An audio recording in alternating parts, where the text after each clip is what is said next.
Hello, Ranger and hockey fans. By now, you already know that Chris Drury, the GM of the Rangers, has put out this letter to Ranger fans and to the hockey community, basically saying we're going to retool the team. And if you haven't seen it, I'm going to show it to you right now. Let me read a few key pieces to it. With our position in the standings and injuries to key players this season, we must be honest and realistic about our situation. We are not going to stand pat. A shift will give us the ability to be smart and opportunistic as we retool the team. This will not be a rebuild. Drury said this is not a rebuild, but what does he mean? We will target players that bring tenacity, skill, speed, and a winning pedigree with a focus on obtaining young players, draft picks, and cap space to allow us flexibility moving forward. Now, what I want to do in this video is want to break it down into three sections. So the first is I'm going to go over Chris Drury as a leader and as a GM and sort of kind of my take on that. Then I'm going to talk about this season, and then finally I'm going to talk about the trades that Chris Drury is probably going to be making, and there is a huge problem with all of that. So that's what's going to be in this video. So let's first get into Chris Drury as a leader. Now, for everybody that doesn't know, I wrote a book called Disrupting Education, and in there is this chapter, okay? So the fundamentals of leadership, and fundamental number one is vision, if you can see that right there. And here's the reason why Chris Drury is not a very good leader. He's not a good GM, and why that letter that you just read is kind of a problem. So one of the issues with the letter is that Chris Drury, I guess, is trying to be a second coming of Jeff Gorton, who wrote the original rebuild letter back in 2018. And the reason why that letter was better than this one is because we had an idea as to what Jeff Gorton wanted to do. See, vision means that you have a plan. And right now, I don't know what the plan is for the Rangers. Do they want grit players? Do they want speed players? Do they want to be offensively minded? Do they want to be defensively minded? I don't know what they want to do, and I don't think Chris Drury does either. The Rangers were this far away from making the Stanley Cup Finals, like this close. And Chris Drury made many mistakes as the Rangers started to chase after the cup. One of them being is that he brought in Patrick Kane, which blew up the chemistry of the locker room. Now, the reason why Patrick Kane was a huge mistake back then was because when he got into the locker room, the culture of the Rangers at the time, we're talking about the core, Adam Fox, Chris Kreider, Mika Zibanejad, all of these guys are too nice. Now, that's not a problem except when you bring in a veteran that everybody defers to, and that veteran doesn't want to tell people what to do. The reason why Mark Messier, and who I'm wearing, so this is my 75th anniversary, jersey, so this is Mark Messier. The reason why Messier was a perfect addition to the Rangers at the time was because Mark is the kind of guy who doesn't shy away from confrontation. The reason that Wayne Gretzky won all of those Stanley Cups and all of those accolades and has basically 50 NHL records under his belt is because Wayne Gretzky is highly competitive. And if you get in his way, he will tell you, get out of my way. And that's the problem with some of the players. Well, actually, it's the problem with all the players that are on the Rangers, except maybe JT Miller and Vincent Trocheck. Those are the only two players that have the amount of,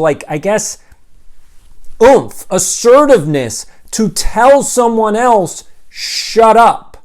Now, Jacob Trouba had that sort of, but because he was in that leadership mix with Kreider and Zibanejad, Trouba wasn't allowed to really be as big of a jerk as he should have been, because the Ranger players are the problem. Now, I understand that that's sort of like, well, if they're the problem, then they should get traded. We're going to get to that later in this video. So we're just going over Drury as his leadership problem, and so that's the issue right now. I don't know what type of team Drury is trying to build. They're not very fast. They're not very young. They're not very good at scoring. They don't have a very good power play. Like, I don't know what it is that they're trying to do. They're just skating around playing hockey, and that's why you see the product you see on the ice. They're just not a very good team because, as Laviolette once said, they need to have an identity. But you can't just put a whole bunch of players in and then build an identity. You have to have the right players. And this is where coaching and leadership comes in. So if Mike Sullivan's the head coach of this team, what kind of team does he want? I don't know, and we're in the middle of this season already, and we just don't have answers. So that's the problem. So let's talk about this season. Now, going into the season, I predicted, because I had an NHL East preview, that the Rangers would be good enough to make the 8th slot for the playoffs. And I honestly still believe if Shesterkin didn't get injured, and if you didn't lose Fox for 14 games, I still believe that this current roster is good enough to make the playoffs. Now, they're not good enough to win in the playoffs. They're not good. But they're good enough to actually get into the 8th spot. Now, that's, again, you have to kind of look at that and go, well, is that good? Like, why should we settle for 8th? When we were in, again, we were just a stone's throw away from the Stanley Cup Finals just a couple years ago. And that team was good enough to maybe win a Stanley Cup. This team is not. And the problem being is that Chris Drury has slowly dismantled that team, mostly because he made a lot of mistakes. He overpaid Trouba. He didn't know what to do with Kreider. He just doesn't have a vision for this team. I don't know what they're doing. He traded Kakko. He traded Hedl. He didn't sign, Keandre Miller. Like, all of these young players are gone. Now, I understand Hedl had, a whole bunch of concussion issues and probably his career is over. But what about Kakko? And what are we doing with Lafreniere? I haven't seen any progression with Lafreniere, and probably because he's had 4 coaches. He's not a big veteran. Like, he hasn't been in the league for 10 years. He's had 4 coaches. It's crazy. It's crazy. Like, I don't know about you, but when you have that many coaches, it's hard to progress, because the minute you think you're getting somewhere, then that coach is gone and a new coach comes in, and now you have to prove yourself all over again. And that coach may look at you and go, well, no, you should play hockey this way. And so now you got to do what the coach says. And so now you got to learn a whole new system. You got to try to do it all over again. And again, Lafreniere doesn't get to use his talent. What is Lafreniere's talent? To be honest, I don't even know anymore. He has a great shot, but he doesn't shoot. Can he skate? Like, can he get fast? I don't know, because I've never seen him skate in open ice. So here's the problem. He's the number 1 draft pick, but the Rangers don't treat him like a number 1 draft pick. So what are you supposed to do? Like, if he's the number 1 draft pick, he should be on the number 1 line. End of story. At this point in his career, he should be on the number 1 line, and they should be giving him the puck, and they should be telling him, skate all the way up the ice and skate through people, if that's his game. But I don't know what his game is, and that's the problem. This year, we have 1 player. Well, 2 players. I mean, we all know that. We have 2 players. You've got Artemi Panarin, and you got Adam Fox. Without those 2 players, you have no team. Like, literally, that's it. So let's get into the 3rd section of this video, which is the trades that Chris Drury is going to be making. So he announced in the letter. So again, we'll go back to it. You're going to have to be prepared for me to get rid of some longtime Rangers that have given us memories, right? So who is he talking about? Well, he's talking about Panarin. So I don't know if everybody knows this, but, again, by the time this video comes out, you probably do. But the Rangers have cut off talks with Panarin for any extension. He is not coming back. At any price, it doesn't even matter. Even though he has been literally the only player on this team who has performed over the lifetime of his contract. Yes, he got paid $11.5 million, but he was worth every dollar. And you can't say that about most long-term deals. Panarin has been everything that we could have ever wanted. He's one of the best NHL scorers in the league. And without him, what's left? JT Miller is not a 100-point-a-season guy. That's not who he is. He just doesn't produce at that level. Is he a great player? Absolutely. Should he be captain? Absolutely. I think he's actually probably the backbone with another player who I'm going to get to in a second. The problem is he's going to be shipped out as well. So without Panarin, the Rangers have no scoring. They have no power play, and basically, I don't know what's going to happen. They're going to get blown out for the rest. Again, they will get blown out. So Panarin's probably on the blocks for the trade deadline. I don't know what team will want him, but he will be a great addition to someone to win a Stanley Cup. And I believe, even though I think Panarin has a no-trade clause, if he's going to a Stanley Cup contender, I think he'll waive that no-trade clause and go, okay, let me go win a cup.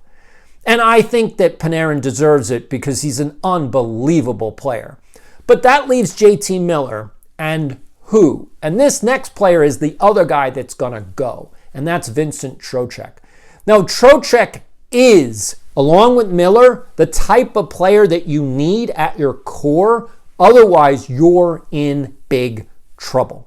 Not only is he one of the best center icemen in the league, he wins all of his faceoffs. I mean, he's like a 60% win rate on faceoffs. That's unbelievable, and you need that, especially in the playoffs. Because if you have a defensive zone faceoff, especially in the playoffs, then you need somebody who's going to win that faceoff. Otherwise, you're in trouble. Now, the Rangers do have Shesterkin, who is a game changer. Shesterkin can literally stand on his head and save the Rangers from all of their woes because he makes saves when no other goalie can. And you see that as a problem around the league. There's only about 5 teams that have marquee goalies, and those are the teams that compete for the Stanley Cup Finals, which is why at the beginning of the season I predicted that the Tampa Bay Lightning would be in the Cup Finals because Vasilevsky is so good. So if you get into the playoffs, all you need to do is just get Vasilevsky hot and you score enough goals, you're going to win all your games. And Tampa Bay has a lot of firepower. They're also aggressive the way that the Rangers are not. And Trocheck is one of those aggressive players. Now, here's the other player that is on the bench. We'll see whether or not they trade him. I think they might. Again, I'm not sure. From what Chris Drury kind of says, I honestly think they'll trade Trocheck and they'll keep Zibanejad. But honestly, it should be the other way around. They should trade Zibanejad and keep Trocheck. Because Zibanejad's career is on the down slope. He is having an unbelievable career. This year, it is a resurgence. But I think that resurgence is because he no longer has Kreider to basically carry him. Those two guys had a great relationship, and for many years, it was all about getting them the puck. The problem is that they started to get too unselfish. And there's a real thing in hockey where you have to shoot the puck. Wayne Gretzky said you miss 100% of the shots that you don't take. And Zibanejad and Kreider together became the no-shoot clause. We're never going to shoot. We're just going to pass it between each other. No, you take the shot. No, you take the shot. No, you take the shot. And that's not good for a hockey team. One guy's the shooter, one guy's the passer. And that's why Terry Panarin gets 90-plus points a year. Because he tells everybody, if I pass you the puck, you better shoot it. And this year, Zibanejad is listening. If Panarin gives him the puck, he shoots the puck. So Zibanejad's shots are way up, which is good. But here's the issue. Here's the core that I believe that Drury is going with. Now, I don't disagree with these players because they're really up-and-coming players. Will Cooley, unbelievable up-and-coming player. You've got Braden Schneider. You've got Morrow. And we got the defensive core. You've got Robertson. You've got all of these guys on defense. You've got Gabe Perreault now on offense. You got probably Brennan Othman, who just scored his first goal this weekend. So these are sort of the young, upcoming players. The issue is that Drury hasn't really drafted any superstars. And so where's all of the oomph going to come from? The way you win in the NHL is you have to play a certain style of hockey, and you have to play that style of hockey really well at the highest level. So if you're going to be a speed team like the Devils were, and they're sort of combining speed plus, a lot of goal scoring. So the Devils are able to overwhelm their opponents. The Carolina Hurricanes are an aggressive forecheck team. They're always on you. So they apply pressure. So that's how they play their game. The issue becomes that when you pick a way to play, then you have weaknesses. But you have to play that way at the highest level. The Edmonton Oilers are a speed plus grit team. So they grind it out. And with Connor McDavid and obviously Draisaitl, if you put them on the power play, you're dead. Like, they're going to score 50% of the time. So they really put a lot of pressure on you to not take penalties. And that's a style of play. Now, on the reverse side, in the East, you have the two-time Stanley Cup champions, the Florida Panthers. And they are an aggressive, hard-hitting, hard-checking team. And what they do is they grind you down. So the question becomes, well, what is the game plan for the Rangers? Because if Drury doesn't have a vision first, then he's going to trade the wrong players. Because what is he trying to build? And that's what I hope Ranger fans start to ask and go on WFAN and say, what are they trying to do? So that maybe one of those guys can ask Chris Drury, well, what is your plan? Like, what is the vision? What do you want the team to look like? Because I don't think Drury knows. And so he's just going to trade players, and he's going to have cap space for who? Is the plan to try to go get Connor McDavid? Is that the plan? Like, is he going, okay, we're putting all of our eggs in one basket, and we're going to try to get Connor McDavid? Okay, but who's going to be around him? If you have Connor McDavid, well, then who's the team around him? Like, what are you trying to do? I don't know what's going on with the fourth line. Like, obviously, Sam Carrick is one of the best players on this team. He's hardworking. He's a grinder. He's definitely probably your MVP of this team, along with Vincent Trocheck. Those two guys are your core. So that means, like, well, what do you do? Is Matt Rempe still on this team? Is Adam Enstrom still on this team? Like, where are these guys?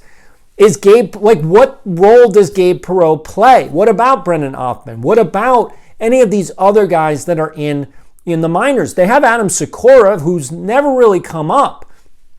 Again, they have a bunch of guys in the minors who really haven't shown the progression to NHL superstardom.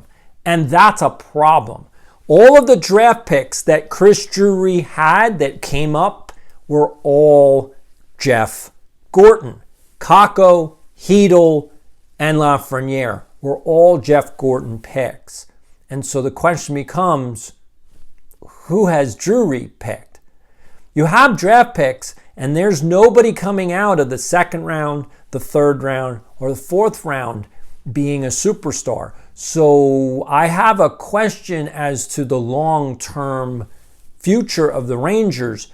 What is this retool? Who are they going to get, and why?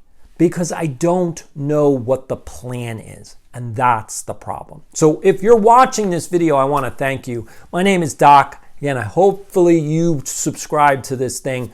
I will do some more Ranger videos later on, but if you are a sports card and you want to know more about life, like I said, I wrote this book, Disrupting Education, with the 6 fundamentals of leadership to it. I hope you stay around. This is Doc saying, I'll see you.